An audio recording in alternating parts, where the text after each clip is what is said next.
சூழ்நிலையை பாக்குறீங்கன்னா வசனத்தை கொண்டு வந்து என்ன செய்யணும்? 12 பேர் வேவு பார்க்க போறாங்க. அதுல 10 பேர் ஒரு டீமாகவும் 2 பேர் ஒரு டீமா பிரிகிறாங்க.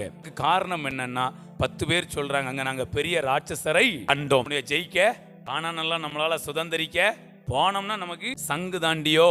காலேபும் யோசுவா என்ன சொன்னாங்க தெரியுமா? அதெல்லாம் எளிதா ஜெயிச்சிடலாங்க. இங்க கையை தட்டுங்க. உங்களுடைய சில சூழ்நிலைகளை நீங்க ஜெயிப்பீங்க கிடையாதுங்க, எளிதாய் ஜெயிப்பீங்க.